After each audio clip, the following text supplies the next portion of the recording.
COVID-19 has really shaken us up and caused us to come face to face with a reality that many of us are not fond of. Not only must we face the economic crisis, which directly affects so many of us personally, but we must also confront the emotional fallout this pandemic has caused. We've all felt sad, depressed, distressed, and anxious. In a nutshell, we're grieving. The type of grief we are experiencing may have little to do with loss of life. How do we handle this type of grief? I'm Victoria Walker, and welcome to the Choose to Think podcast. Let's find out. Mariana Rogers is the only certified grief recovery specialist in Kentucky who organizes group sessions twice a year using the grief recovery method. These face-to-face classes help participants process their grief in healthy ways. I had the privilege to chat with her recently about how to deal with grief and guilt that many of us are undergoing as a result of the COVID-19 pandemic. She and I go back a couple of decades when our paths crossed as home educators. She taught drama to scores of homeschooled children and directed quite a few plays with our homeschooling co-ops. She's fondly known as Miss Mimi. Now, Mariana's family owns Rogers Funeral Home in Frankfort, Kentucky. The funeral home is listed as the second oldest private business in Kentucky and the oldest business that has remained owned and operated by the same family. Now, in their seventh generation, they continue to serve families with dignity, compassion, and respect. It was nearly 8 years ago that Mariana's husband, John, passed away, which no doubt only kindled her desire to share what she's learned about grief with others who are hurting, and it motivated her to pursue certification with the Grief Recovery Institute. So stay tuned today as we take a deep dive into grief and guilt during COVID-19. I hope you walk away feeling validated and encouraged. But before we dive in, please take a moment to subscribe to the podcast. Please rate and write a review if you're listening on Apple Podcasts. I would really appreciate your endorsement. I also have a listener support tab just in case you would consider financially supporting this podcast to help others learn about God, His Word, and to find inspiration and hope in their journey to choose to think. Also, did you know that the Choose to Think Academy is offering a pre-launch discount for the course called Choose to Think when your soul is hungry? If you've handled the COVID-19 stress by going to food, you might really be interested in this fully digital, faith-based class to help you overcome food issues, food hang-ups once and for all. Check out the show notes for a link for more information as well as the pre-launch discount. Save 20% now as an individual or 33% with a group of 10 or less. Welcome, Mariana. I am so excited to be with you today, not only because you're such an incredible friend and someone that I admire so much from our homeschooling years, your political savviness, just the wisdom that you have in general in life. You're so dear to me. And it's such a pleasure to have you on the podcast today. Thank you so much for joining us. Well, thank you. I'm not sure I deserve all that praise, but it was very kind of you to say all of that anyway. Thank you. And, I'm happy to be here. Yeah, anybody who knows you would be saying, yes, keep going, Victoria, keep going. Okay, so we're gonna just dive right in to guilt and grief during this COVID-19 season, crisis that we're in. And can you speak a little bit to just, how folks are feeling? What do we mean by grief? What help can you offer for grief during the COVID-19 crisis? Like, could you tell us what grief is? And Sure. Then maybe speak a little bit on emotional isolation. Give us some examples because we're all right there. And then maybe give us some tips on what we can do to combat emotional isolation during this time. Well, let's talk about grief in general and normal activities that we would be doing at this time, which we are unable to do. And then maybe we'll go into the grief, the guilt for a minute, if that's okay. Sure. Okay. the problem with our society is that we don't deal with grief in general very well anyway. Most people don't recognize it for what it is. So I'm part of the Grief Recovery Institute as a specialist, and we have two definitions of grief. One of them is that it's just a normal reaction to a loss of any kind. And the other one is, I think, more appropriate for the situation that we're in, and that is the emotional feelings that we have, which are normal, when our circumstances are upset, when there's a change in behavior because something has ended or just something has changed. And we're very accustomed to a certain pattern of living. And then all of a sudden that changes, and we don't know quite how to deal with that. And if there ever was a time when society is going through that, it's now. What's happening right now is that our normalcy has been taken away from us. So, whereas every day you might go into work, you might stop to get your coffee, you might be chatting with your coworkers, dropping your kids off at school. There's church activities that we can't do. And I know many people who are upset because they cannot go to the gym regularly. So, Mm-hmm. these people are all at a loss. What do you do with that time? And what do you do to replace it? And this has been something that you're accustomed to that generally makes you happy or fulfilled. So now what are you supposed to do with it? That's the question. So that is what grief is. It's your normal, natural response to something like this. And the problem is finding a way to deal with it. Right. And emotionally, we do feel isolated. I mean, I'm here with Matthew, and, he's actually back at work now. But otherwise, there is some sense of isolation that I'm even feeling as a reason. And I normally work from home, mostly work from Right. home, but there are still certain restrictions that are really kind of pinching down and cramping me a little bit emotionally. So can you offer some ideas on how we can handle that? Or what are some good workarounds so that instead of feeling emotionally isolated, we can still get that connection that we need for other people, although it's not in the We're way not that we're, allowed. or that we're accustomed to doing it. And we can't go down to the coffee shop and sit on the Sure. sidewalk.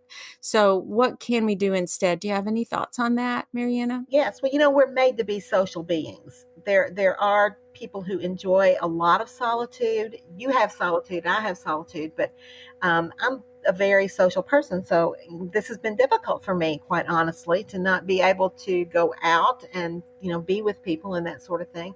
So it's important that maintain contact with people, and there, of course, one of the blessings in all of this is technology, that we're able to use cell phones, telephones, Facebook, and other social media to maintain contact with people. And it's very important that we do that.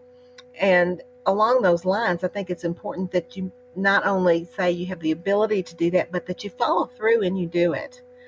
Mm-hmm. If you have a good friend, you need to make a time when you're going to connect with each other just to chat and check up on each other and see how you are. And then if you have someone that you really trust and you're feeling really bad, make a deal that, hey, if I'm feeling down, I'm going to call you, and likewise you call me. So in this day and age, we're lucky that we have that ability to use technology to be in touch with each other. But I think it really has to be an intentional thing at this point. As long as we are staying within the regulations that we've been given, I think it's fine to get out and do things for other people. I've recommended, taking your children and going and mowing someone's lawn. You can Mm. do social distancing with something like that, or weeding their garden, or planting, or whatever. And I think a lot of this is just finding something to help you stay busy and keep yourself occupied, so that you're not constantly dwelling on what is negative, but on what is positive, and what you can do to and it's always better when you serve other people. Your mind's on them and not on you. Mm-hmm. That's so helpful. I like that mindset shift. I know every morning I was getting up, and it felt like I had this dark cloud over me or something, and not for any good reason really, but other than it's just like I feel like I'm in this kind of monotony, and Or not that monotony's bad, but it just I kept and so this is what I was saying, okay, wash, rinse, repeat. Wash, rinse, repeat. That's kind of what I felt like every morning, like here we go. And it was my attitude. And then I recognized that and I'm like, okay, I need to shift my mindset and my attitude here. And I was able to switch it to rise, shine, and glorify. yes, And just doing that little teeny mindset shift really helped me to feel like even though I'm quote, isolated, I still have a purpose and I still have important things that I need to do. And like you said a moment ago, trying to help others. Is there something that I can do in my day to take my eyes off myself and my situation and shift it over to being of service to somebody else? And that, for some reason, I guess the way God built us too, it it is. broadens my horizon a little bit and it keeps it from being just the same old, same old. Well, you And are a very insightful person, Victoria, to begin with. So, you would naturally ask yourself, what's going on with me? A lot of people don't even think to do that. So, I think the most important thing is to recognize what's going on, that you are grieving your normalcy in your life. And then, mhm, then, then ask yourself, what can I do to fix it? And externally you cannot do anything to fix it, but internally you can. And as you mentioned, attitude is a lot of this. I mhm. tell myself, when I'm down and I have a bad moment, that I'm having a moment. I don't say that I'm having a bad day, because as you know, there's power in the words that we speak. And so if I say I'm going to have a bad day or I'm having a bad day, I'm really setting myself up for that. So rather than say that, I say, I'm just having a moment, and that moment is going to pass. Now, Christians will understand this as taking every thought captive, but it really, Mhm. truly does work. And I also think it's important. Music is a wonderful therapy, and it's used all the time. But, if you put upbeat praise music or even rock music on in your house, Disney music I used when my children were young, it's very difficult not to be in a better frame of mind when you have some good music going on. And I've been known to even dance around the house by myself. So, a lot Yes, of it's yes. just your attitude, and recognizing, okay, I'm bored. This is monotonous. I need to get out of this. What can I do to bring myself out of this? I And love it. I love it. I love that those are, first of all, the a moment mindset or that frame of mind is so hopeful because it can be so discouraging. It's like, oh, but yet if I think, okay, it's just, I'm having a moment. This is not going to last forever. We will get through this. yes, And as that's we're just told, such yes. a, do what? As we are told, yes, we will get through Yes, this together. But we we don't know what will. the end is, and we don't know what the end is going to be like. So I would just encourage people not to lock yourself into that sense of doom and that sense of hopelessness. Just say this is temporary. And like my moment of sadness is temporary. It's just a moment. Perfect. That's wonderful. And then the action item of listening to music.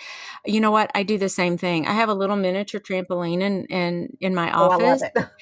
Yep. And so I'll put the music on, get it blaring, and I'm just jumping around. I'm getting my steps in that way, especially we've had these gloomy days, right? Yes, Rain. Oh my and the goodness. physical What's activity happening? is very important too.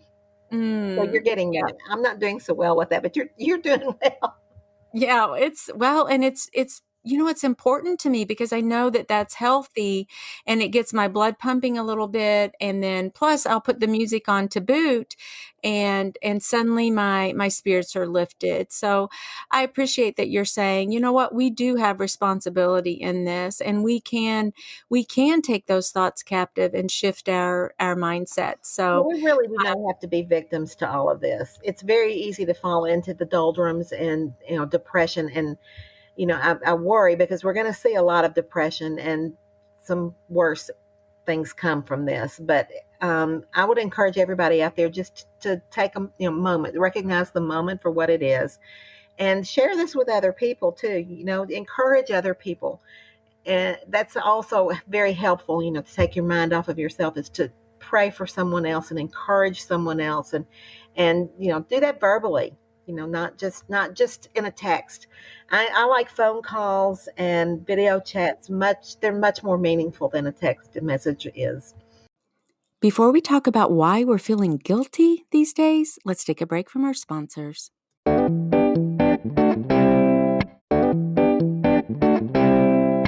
People are feeling guilty during this time. Why would someone feel guilt? Can you go into that? This kind of surprised me. I had several people ask me about this actually on Facebook, and when I got to thinking about it, it really did make sense.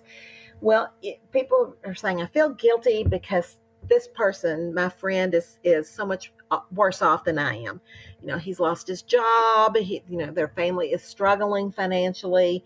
And then you have the other end, which is, someone who has actually lost a life or lost a loved one as a result of the virus. So, you feel guilty because your experience is not quite that bad. So, it could be anything from you're not alone, but you know someone who is. You're an introvert. The isolation doesn't bother you as much as other people. And one thing that you and I had talked about earlier was that some people are learning new things, languages, and they're getting things accomplished in their homes and renovating and cleaning out and doing all of these things. And I might not be, so that might make me feel a little guilty.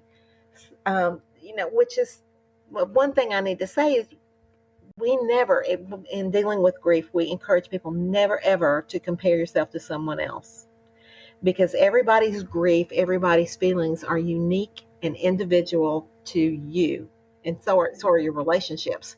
So when you look at someone who's, oh gosh, they've painted their entire house, or she's made 400 masks or whatever, that is wonderful, and congratulate them for that. But that's not necessarily your place. That's not necessarily where you are. So when we talk about guilt, what you're feeling in a situation like that is really not guilt.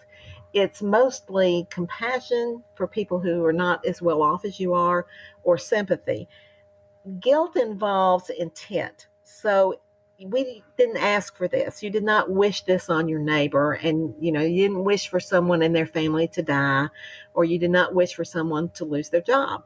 So if you've not done anything intentionally to harm someone, then you've not got anything to feel guilty about, because that's the definition of guilt. It's intent. Right. This is so helpful. And the feeling that I have had when you mentioned that about everyone doing their projects and, they're renovating their homes and their lawns are looking so great. And, I'm still working my regular full-time job at home. And so it's all systems go from the minute I get up until I go to bed. And I have felt, and I'm sorry to confess this, but I have felt jealousy and envy of the fact that, gosh, I wish I could do that, or Right. I wish I had this unemployment benefit coming my way, or the extra $600 a week, or it's so obviously that's a root that's, or thoughts or whatever in my mind, in my heart, that I have to fight against. And I can come around to saying, okay, oh, hold up, Victoria, Mm-hmm. you're not going to let your mind go there, because it is the comparison trap, like you said, which I can't think of any good thing to come out of a comparison trap, Nothing. Yeah. other than I don't want to get in that trap again. But I've had to fight hard against this vision of, wow, if only I had all this time, then I could paint my living room too. And so what I've learned to do instead is say, okay, Victoria, let's shift the attitude again. And what is your mindset? Can you be grateful that you have a job? Can Yeah. you be thankful that your particular industry it's going to change, because I'm in higher education, as Mm-hmm. you know, Yes. and the face of that is changing a little bit. And it's been quite a bit stressful on us, college and university instructors. It's uncharted We're waters for a lot of people. Yes. So, but most people still value higher education, and it doesn't seem like colleges and universities are going to go away. So I know that I'm in a profession that does have some security, and there's a demand Mhm. for that. Right. However, it's those are the things that I have to look at when I'm feeling like, well, why can't I be out cleaning out my closets right now, and stuff like that, that seems like other folks can do that have a lot more time right now. I try to pull back and say, what are you thankful for, Victoria? I ask myself those things, and then I also encourage myself by saying, fortunately, I don't have to teach as many classes over the summer. I don't choose to. So therefore, I can have my time. So I'm like, okay, what would you like to do, Victoria? If when you have time coming up down the road, how are you going to prioritize the projects? And what is it that, so I can dream a little bit. So I've been dreaming about maybe I'll paint my kitchen and get new appliances, something like that keeps me out of that envy or that kind of trap. And it sounds so selfish. I'm admitting this right now that it's I'm it's sorry that that's going through my head, but I've human had those nature. thoughts. In fact, I'm going to tell you that the irony is that there are probably people who are envying you Mm-hmm. because you still have work to do and they don't. And so for them, it's probably difficult to find something to occupy their time. It's such a trap to compare ourselves to others, no matter what side you're on. So I guarantee you Mm-hmm. there are people who are looking at other people who are working and saying, I wish I still had a job to go to, or I wish I could work from home because they don't have any work at all. So, just there's always that. There's always the danger of comparing yourself to someone else. Mm-hmm. Yeah, it's something I have to, and I think I'm kind of over that now because I work through those emotions and Well, those and I wanted feelings. to, And since you touched on that, I wanted to mention too that, this is a very difficult time for all of us. I saw someone write something and it was author unknown, so I have no idea who wrote it, but it was a very good little post on Facebook, and it said, we are not all in the same boat. We're in the same storm, but we're not in the same boat because some of us are on a yacht while some of us are in a rowboat. And that really is very good analogy of where we all are. Everybody's different, which is why we can't compare ourselves to one another. But what we can do during this time is some introspection, like you have been doing. It's an opportunity to see how we react in these circumstances.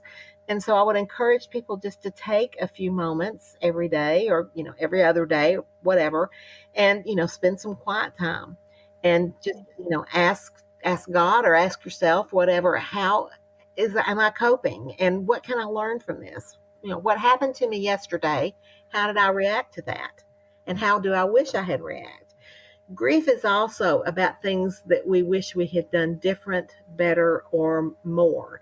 And I'm positive that when we come out of this, there are going to be many people who are going to wish that they'd done something different, better, or more.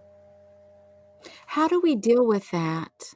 Like when you're coaching folks who are grieving and they have those three areas, what is how do we come to peace with that? With, oh, why didn't I do this? Or I wish I had done this differently, or more of this or less of this. How do you coach them through that? Well, it depends. If we're talking about the death of someone, that's a totally different way of dealing with something. But it's going back and being honest about how you felt emotionally at the time, and then recognizing that some emotions are harmful, and that there's not necessarily truth in everything. That you just examine it and say, okay, what was truthful about this, and what did I like about the way I handled this, and what did I not, and what can I change about myself in the future? Because there are behaviors that we engage in temporarily that give us temporary relief from our grief, but they don't really do anything long term. They don't work for good. Hmm. Like shopping. I'm bad about being on Amazon, and Right. some people sleep, some people drink, so I mean there's certain things that we do. So part of what I do is help people to recognize those behaviors so that we can not do those destructive behaviors, which they're not always destructive, but a lot of times when we do them to excess, they are. Gotcha.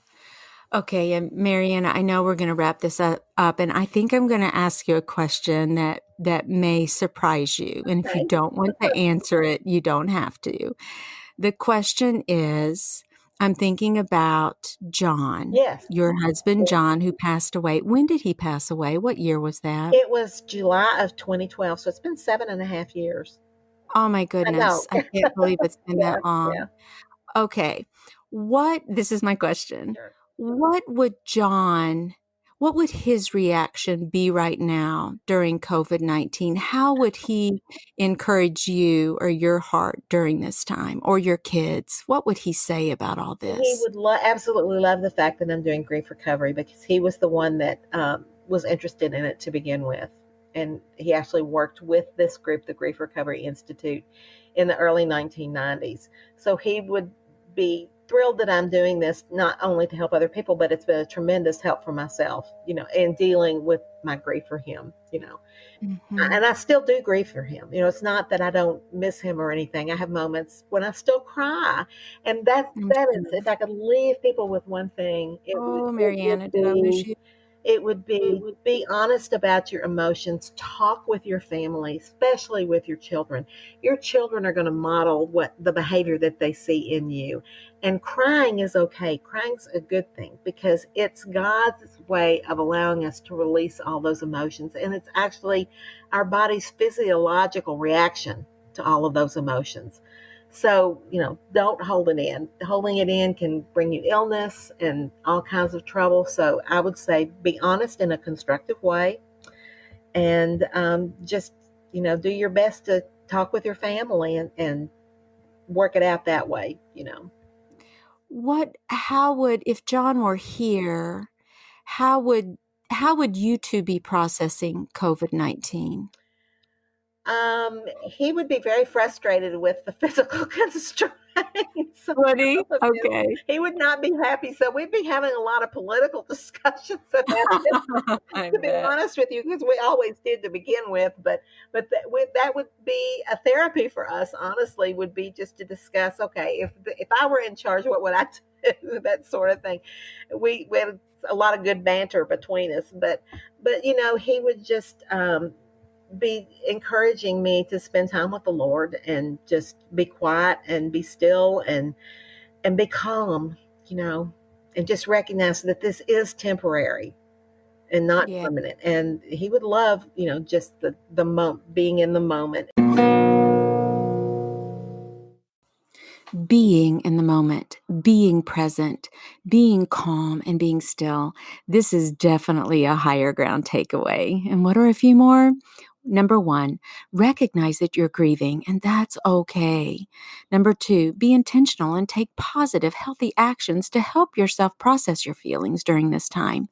Number 3, shift your mindset, show gratitude, choose to think. Number 4, fix what you can control. Focus on what you can do in these conditions. Number 5, your words are powerful. Avoid self focus and reach out to others verbally to encourage them, help them, and pray for them. Number 6, resist the victim mentality as well as the comparison trap. Number 7, be at peace with the fact that although we are in the same storm, we're not in the same boat. And number 8, be honest with yourself. Examine and express your thoughts and feelings. Cry. Take a deep breath. Remember, this is just a moment. Let's pray.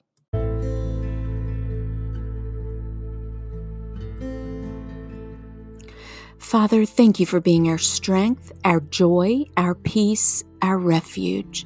I lift up our nation to you, our leaders and officials, the many who are grieving from having lost their loved ones, or who are suffering physically, economically, emotionally during this time. Sift our hearts and clear our minds. Help us to hear your voice during this time. Remind us daily that Jesus is the way, the truth, and the life. In his name I pray, amen.